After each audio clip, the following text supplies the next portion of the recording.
What's up, ladies and gentlemen, Stefan here for NETV, today to cover Warframe, which is now on the dashboard for $1 per conversion. So what we'll be covering today is the basics, the Warframe and the enemy variety. I'll see you in a moment and we'll get into it. So, what is Warframe? Warframe is a game about sci-fi space ninjas known as the Tenno, which you play one of. It's a PvE game, which is a first-person, sort of fast-paced action shooter slash slasher. You can do a bit of everything. There's a bit of sort of techno magic, swordplay, all sorts of cool stuff. So, the basic objective is to travel throughout the galaxy, kicking the ass of the Grenier and the Corpus, and taking back the tech that is yours. As you level up your Warframe, you unlock new abilities, and it's sort of like a card system where you have to select cards within your power rating, so each card has a power rating assigned to it. So for instance, you might have a freeze which has a power rating 3 and a push which has a power rating 2, and your frame can only handle 5 power load. Then you would only be able to play them cards within your frame's abilities, which is pretty cool. As you level up, you unlock new abilities, new weapons. Your levels weapon with your weapons level with you, and you can select abilities for those weapons. There's a hell of a lot of maps, and when I say a hell of a lot, I mean ridiculous amounts of maps. So let's get on to the next part, which is the frames themselves. So there's a lot of different types of frames. There's over 16 different Warframes, varying in what they can do. So you've got your rhinos, which are your big stompy frontline, and then you've got stuff like the stealthier mechs that can hide, they can jump really far, all that sort of cool stuff. So each frame is unique in its own way.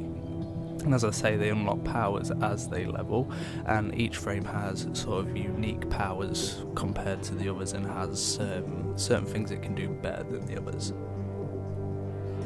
So now on to enemy types. We have the Grenier, which are massive in number. There's thousands of them. They seize control of the earth just through sheer numbers. There's that many of them. The Grenier army is slowly decaying because essentially they're all clones. They clone themselves at such a high rate it deteriorates the DNA, is the whole storyline.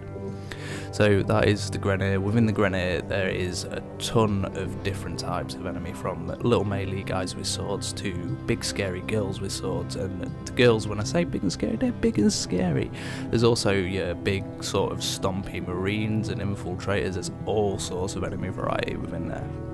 And then we have the Corpus, which are a proto-corporation of humans, and their basic thing is they operate trade routes. They're rarely seen and better known for robots that serve them. The basic structure of the Corpus reflects sort of ancient guilds of old Earth, is the whole storyline. And they're hell-bent on getting hold of any technology they can that will make them money, so they're your typical businessmen. And then we have sort of subsets of enemies which aren't really factions, such as like we've got hellbugs and stuff like that, which we also fight against, which is pretty cool. And as you'll see in the videos behind it, there's a hell of a lot of enemy variety, map variety and playstyle variety. So let's round it out. If you're into games where the action is super fast paced, you play a Space Ninja. I mean, who doesn't like Space Ninjas? It's got a mix of melee play, ranged gunplay and sort of techno-magical play, then this is the game for you.